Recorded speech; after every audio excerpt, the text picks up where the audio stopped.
Hello! In this quick explainer, we're going to walk through exactly how to get your offline data synchronized in the Coral Data Entry app. So let's jump right in. So, you've been out in the field, collecting all that important data, probably without an internet connection, right?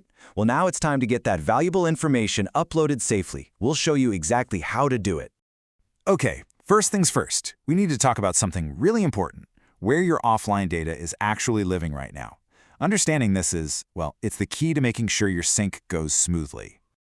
Right, so your data isn't up in the cloud just yet. It's saved locally, meaning it's right there on the specific computer or tablet that you use to do the data entry. Just remember that. It's going to be important for the next steps. Before you go clicking that sync button, let's run through a quick checklist. Just a few simple things to do beforehand that will help you avoid any problems. It's a really good idea to do this every time. So number one, and this is the big one, you have to be using the exact same device where you enter the data. Number two, make sure you have a good internet connection. You can just open a website to check. And finally, go ahead and open the Coral Data Entry app. Now, I need you to pay very close attention here. This is a really critical warning. Do not, under any circumstances, uninstall the Power App software if you have data waiting to be synced. If you uninstall it, you will lose that local data forever. It's just gone. Okay, now that we've covered that super important warning, we can move on to the actual sync process. And the good news is, it's actually very easy. All right, so when you open the app, your screen should look something like this. See up in the top right corner? It says Not Connected. And right below that, it tells you exactly how many rows of data are waiting to be uploaded. Getting this started is just two simple steps. First, you're going to click on that little globe icon you see on the home screen. That's going to open the device status panel. Then, all you have to do is click the Check for Updates button. And here's a little tip for you.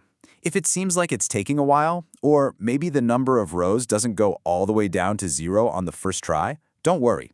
Just click that Check for Updates button again. You can click it as many times as you need to. So how do you know for sure that it worked? That all your hard work, all that data, is now safely in the database?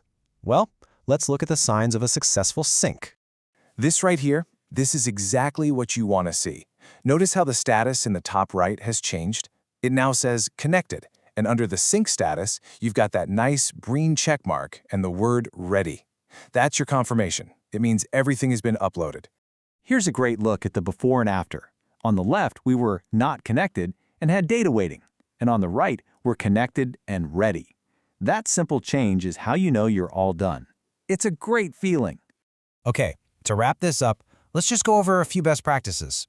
If you can make these a habit, you'll protect your data and prevent a lot of headaches down the road. So, the golden rules. First, always try to sync your data as soon as you get back online. Don't wait. Second, to keep things simple, it's best to do all your offline work on just one device. And third, if you really must switch devices, just make sure you fully sync the first one before you start working on the new one. This will stop any data from getting duplicated or mixed up. And there you have it. Now you're all set to sync your offline data with confidence. So just as a final thought to leave you with, take a look at how you handle your data. Is your strategy set up to prevent these kinds of errors from even happening? Thanks for watching.